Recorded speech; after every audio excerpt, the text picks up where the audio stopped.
Kami dari kelompok 1 akan menjelaskan mengenai adsorpsi. Apa sih adsorpsi itu? Jadi, adsorpsi atau penyerapan adalah suatu proses yang terjadi ketika suatu fluida, cairan maupun gas terikat kepada suatu padatan atau cairan dan akhirnya akan membentuk suatu lapisan tipis pada permukaannya. Berbeda dengan absorpsi yang merupakan penyerapan fluida oleh fluida lainnya yang membentuk suatu larutan. Nah, adsorpsi ini dibedakan menjadi dua jenis, yaitu yang pertama adsorpsi fisika yang disebabkan oleh gaya van der Waals. Penyebab terjadinya kondensasi gas untuk membentuk cairan yang ada pada permukaan adsorbens. Yang kedua adsorpsi kimia. Ini terjadi reaksi antara zat yang diserap dengan adsorben. Banyaknya zat yang terabsorpsi tergantung pada sifat khas zat padatnya yang merupakan fungsi tekanan dan suhu. Nah, lalu selanjutnya yaitu kinetika adsorpsi. Seperti halnya kinetika kimia, kinetika adsorpsi juga berhubungan dengan laju reaksi. Hanya saja kinetika adsorpsi lebih khusus yang hanya membahas sifat penting dari permukaan zat. Kinetika adsorpsi yaitu laju penyerapan suatu fluida oleh adsorben dalam suatu jangka waktu tertentu. Kinetika adsorpsi suatu zat dapat diketahui dengan mengukur perubahan konsentrasi zat terabsorpsi tersebut dan menganalisis nilai K, yaitu slope atau kemiringan, serta memplotkannya pada grafik. Nah, selanjutnya adalah hal-hal yang mempengaruhi kinetika absorpsi. Yang pertama yaitu absorben. Contoh absorben yang paling sering digunakan adalah karbon aktif. Selanjutnya, zat yang diabsorpsi atau absorbed. Zat yang diabsorpsi juga sangat berpengaruh karena semakin banyaknya zat-zat pengotor pada suatu fluida atau larutan, maka semakin lambat kinetika atau kecepatan penyerapannya. Yang ketiga yaitu luas permukaan absorben. Semakin luas permukaan absorben, maka semakin cepat atau efektif kemampuan menyerap zat kotor tadi, sehingga larutannya menjadi lebih murni dan cenderung lebih bersih dari zat pengotornya. Yang keempat yaitu konsentrasi zat yang diabsorpsi atau absorbed. Semakin tinggi konsentrasinya, maka ion yang dihasilkan juga semakin banyak, sehingga mempengaruhi adsorpsi atau penyerapan larutan tersebut. Yang kelima yaitu temperatur. Semakin tinggi temperatur, maka semakin sulit untuk menyerap zat. Temperatur lebih efektif digunakan untuk absorpsi adalah yaitu suhu ruangan, yaitu 298 Kelvin. Yang terakhir adalah kecepatan putar sentrifugasi. Semakin cepat kecepatan sentrifugasinya, maka semakin cepat larutan tersebut murni. Dan hal tersebut biasa dilakukan pada percobaan konduktometri, yaitu daya hantar listriknya juga semakin tinggi pula. Design and Performance Equation.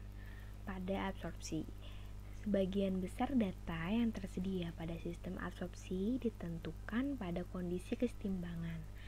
Keseimbangan absorpsi adalah serangkaian kondisi di mana jumlah molekul yang tiba di permukaan adsorben sama dengan jumlah molekul yang pergi meninggalkan adsorben.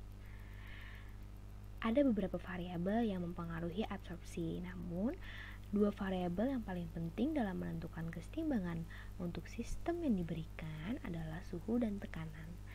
Ada 3 jenis grafik kesetimbangan yang digunakan untuk menggambarkan sistem absorpsi, yaitu ada isotherm di mana suhunya konstan, isobar pada tekanan konstan, dan isotere yaitu pada jumlah uap yang diabsorpsi konstan.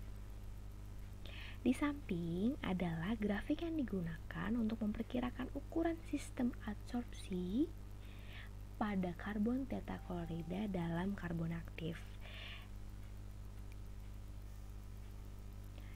Pergerakan gas atau uap melewati lapisan adsorben sering disebut sebagai proses dinamis. Konfigurasi yang paling umum adalah dengan melewati aliran udara melalui volume tetap atau lapisan adsorben. Di samping adalah ilustrasi kerja adsorpsi atau transfer massa yang terjadi saat uap melewati lapisan adsorben. Aliran gas yang mengandung polutan pada konsentrasi awal atau CO seperti pada gambar di samping diturunkan melalui lapisan atau bahan adsorben yang bebas dari kontaminan. Nah, ini akan melewati si adsorben ini. Sebagian besar kontaminan akan mudah diserap oleh bagian atas dari lapisan. Nah, sejumlah kecil kontaminan yang tersisa mudah serap di bagian yang lain yang tersisa. Nah, limbah dari dasar lapisan pada dasarnya bebas polutan yang dilambangkan dengan C1. Nah, setelah periode waktu tertentu, lapisan atas ini menjadi jenuh dengan kontaminan. Nah, sehingga perlu untuk diregenerasi. Nah, oleh karena itu, jika tidak diregenerasi, makin lama konsentrasi kontaminan akan meningkat seiring periode waktu karena kondisi jenuh.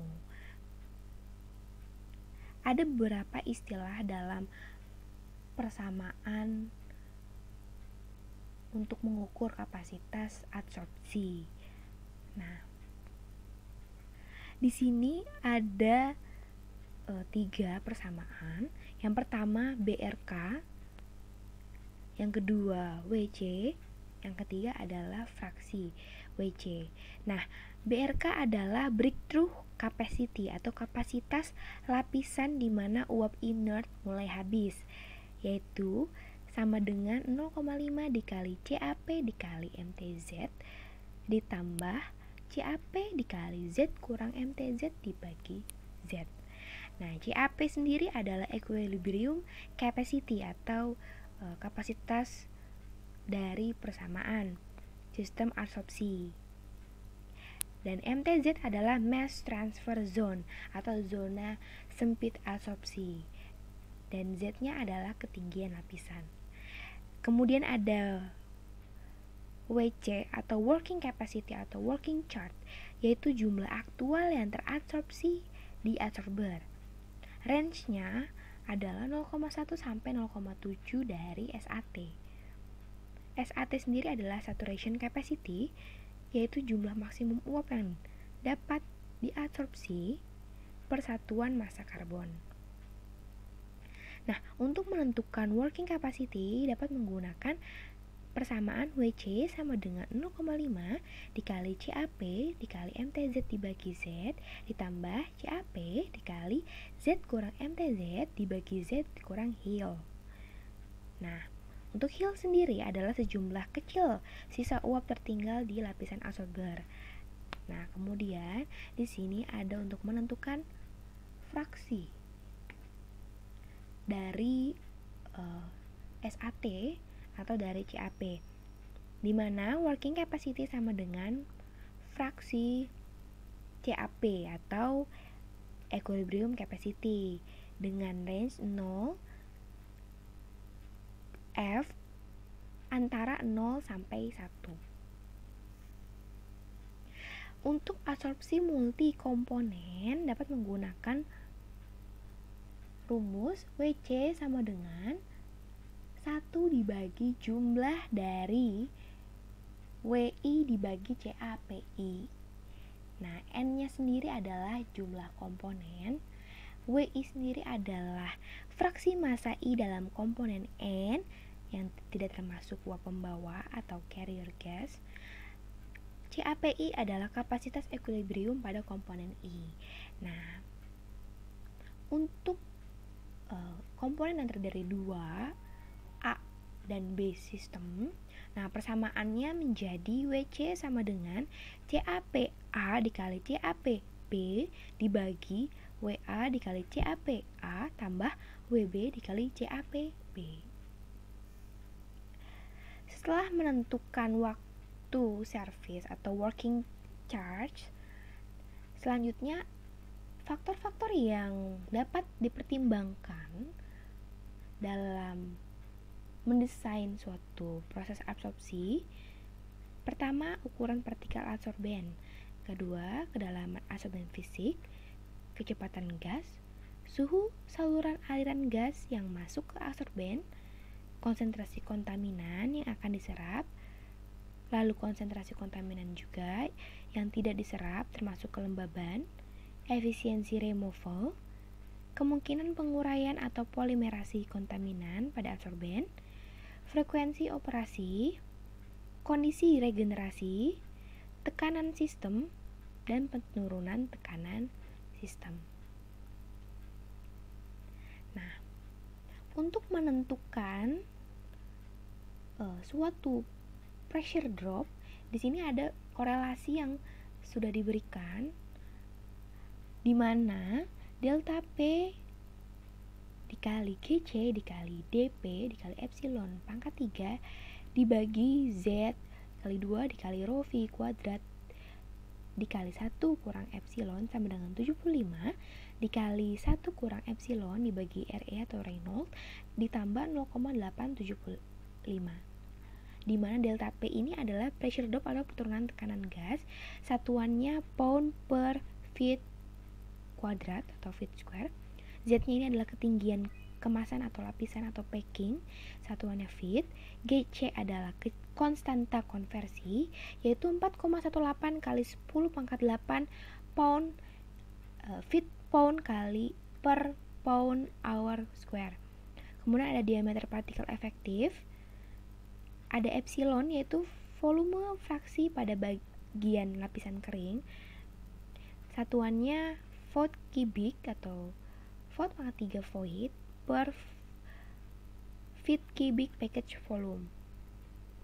Kemudian ada densitas gas pound per feet cubic, ada kecepatan gas feet per hours, ada Reynolds dengan mencari diameter partikel dikali kecepatan dikali rho dibagi viskositas gas atau pound per feet hour. Dalam suatu adsorpsi, regenerasi itu dibutuhkan untuk suatu proses menghilangkan kejenuhan. Biasanya dengan cara meningkatkan temperatur atau menurunkan tekanan. Namun umumnya ada 4 metode yang sering digunakan dalam meregenerasi adsorber, yaitu ada ayunan termal, di mana lapisan dipanaskan sehingga kapasitas adsorpsi berkurang ke tingkat yang lebih rendah. Kemudian ada ayunan tekanan atau pressure swing, di mana tekanan diturunkan pada suhu konstan untuk mengurangi kapasitas absorben. Selanjutnya ada proses pembersihan gas inert atau inert purge gas stripping, di mana molekul berpindah dari permukaan ke aliran gas dengan membalikkan gradien konsentrasi yang disebabkan oleh pengurangan tekanan parsial atau kontaminan oleh gas inert. Yang terakhir adalah siklus perpindahan atau displacement cycle, di mana adsorbat yang dipindahkan oleh beberapa material yang diadsorpsi. Selanjutnya, dalam mendesain suatu proses adsorpsi, ada beberapa prosedur yang sebelumnya sudah dikembangkan oleh Dr. Louis Theodore pada tahun 1985, yaitu pertama adalah memilih tipe dan ukuran adsorben terlebih dahulu, selanjutnya memilih waktu siklus, memperkirakan waktu regenerasi, mengatur waktu adsorpsi yang sama dengan waktu regenerasi, atur waktu siklus menjadi 2 kali waktu regenerasi, umumnya cobalah untuk meminimalkan waktu regenerasi. Selanjutnya, atur kecepatan atau V yang biasanya 80 feet per menit, tapi dapat ditingkatkan menjadi 100 feet per menit. Kemudian ada atur rasio uap per pelarut, hitung working capacity. Selanjutnya, hitung jumlah pelarut yang diadsorpsi selama setengah waktu siklus atau MS. Kemudian, hitung adsorben yang dibutuhkan atau MAC. Rumusnya MAC sama dengan MS dibagi WC. Selanjutnya, hitung volume adsorben yang dibutuhkan dengan cara VAC sama dengan MAC dikali Rho B. Rho B ini adalah densitas massal adsorben. Selanjutnya, hitung luas permukaan lapisan atau layer dengan cara rumus persamaan kontinuitas AAC sama dengan Q atau laju aliran gas dibagi dengan kecepatan gas. Yang sebelumnya tadi sudah dicari pada poin nomor 3. Selanjutnya, hitung tinggi lapisan dengan cara H sama dengan volume dibagi A, AC. Yang tadi sudah dihitung pada poin nomor 8 dan poin nomor 9. Selanjutnya ada atur rasio L per D. Hitung L dan D dari A sama dengan LD. Dengan batas L kurang dari 30 feet, D kurang dari 10 feet, rasio L per D yang dapat diterima adalah 3-4 jika V-nya atau kecepatan gasnya kurang dari 30 feet per menit. Selanjutnya, mendesain secara struktural untuk menangani jika diisi dengan air. Yang terakhir, desain vertikal jika Q-nya atau laju aliran gasnya kurang dari 2.500 feet cubic per menit. Di sini ada operation and maintenance dari adsorber sendiri. Nah, sebelumnya adsorber itu pada umumnya digunakan pada penyerapan berupa campuran liquid atau gas, dan digunakan juga dalam bentuk butiran-butiran halus yang berpori-pori. Pada umumnya biasanya di industri itu adsorber ini berupa campuran yang mudah dalam pengoperasiannya. Nah, adsorber sendiri dikelompokkan didasarkan pada apakah terdapat recycle dari absorban atau tidaknya, dan juga adsorber diperhitungkan letak adsorbennya, kecepatan masuk rekatan, dan keadaan dari absorbennya. Oke, next. Di sini akan dijelaskan juga di slide selanjutnya, yaitu jadi sebelumnya manfaat dari adsorpsi sendiri ini sebagai kontrol polusi udara yang mengukur sumber volatile hidrokarbon organik. Nah, dalam hal operasinya dan pemeliharaannya selalu diinginkan untuk memastikan bahwa proses yang dikendalikan tersebut itu dalam operasi yang sangat normal. Nah, bagaimana? Nah, ini awal startupnya mungkin akan memerlukan keseimbangan sistem dari saluran pembuangannya sendiri, yang dimana beberapa proses yang sedang kelelahan itu sistemnya samalah, dan penyesuaiannya mungkin diperlukan untuk mendapatkan aliran udara yang benar di setiap saluran cabang. Nah, aliran udara ini harus ditempatkan di setiap cabang untuk merasakan aliran udara dan memungkinkan proses untuk beroperasi ketika aliran udara memadai. Nah, aliran udara ini di bawah 100 feet per menit melalui karbon tempat tidur. Jadi tempat tidur ini maksudnya tempat pengumpulan karbon itulah, akan memberikan waktu retensi yang memadai untuk pelarut di udara stream untuk menjadi terabsorpsi pada karbon aktif. Nah, arus yang berlebihan juga akan mengurangi efisiensi karbon dan memungkinkan volatil untuk melarikan diri ke atmosfer. Nah, selanjutnya di sini ada kelebihan dan kekurangan dari si adsorber sendiri. Kelebihannya mungkin sebagai pengontrol polusi udara yang mengukur dan memancarkan volatile hidrokarbon itu telah terbukti bahwa ini alat yang sangat efektif untuk hal tersebut. Dan kekurangannya mungkin aliran udara yang berlebihan itu dapat merugikan proses di mana pelarut yang tidak perlu dievaporasi dan hilang dari tangki proses dan dikirimkan ke tempat karbon tadi, yang dimana sebagai beban dalam pengoperasian sistem. Nah, untuk pemeliharaannya sendiri mungkin dapat mengoptimalkan kinerja peralatan kontrol polusi udara seperti karbon adsorbersnya, konsentrasi, suhu, aliran, dan lain-lain. Improving performance dari adsorber. Untuk mengoptimalkan kinerja peralatan kontrol polusi udara seperti karbon adsorbers, melibatkan pertimbangan dan pemantauan faktor-faktor sebagai berikut. 1. Pengoperasian kontrol proses untuk meminimalkan emisi pelarut. Kedua, kualitas aliran saluran masuk pelarut atau udara. 3. Karakteristik aliran inlet seperti konsentrasi, suhu, dan aliran. 4. Durasi siklus absorpsi. Kelima, kualitas dan kuantitas dari uap yang tersedia untuk regenerasi. 6. Durasi uap atau siklus stripping. 7. Saturasi dan retentivitas karbon. Kedelapan, kuantitas dan kualitas air pendingin. 9. Efektivitas pada air atau pemisah pelarut. 10. Kualitas reklamasi pelarut. 11. Kualitas air limbah. Dan terakhir, kualitas aliran knalpot dari lapisan adsorber. Perkembangan yang lebih baru dengan adsorbers berpusat terutama pada peningkatan adsorben. Aktivitas di area nanoteknologi telah menghasilkan adsorben seperti karbon nanotubes yang telah mengungguli adsorben di masa lalu. Untuk penerapan di industri, antara lain di industri gas, pabrik kimia, dan pabrik minyak. Adapun tujuan dari adsorpsi di industri adalah untuk menghilangkan unsur-unsur pencemar pada air limbah industri yang mana parameter limbah relatif sangat besar. Sekian dari kami dan terima kasih.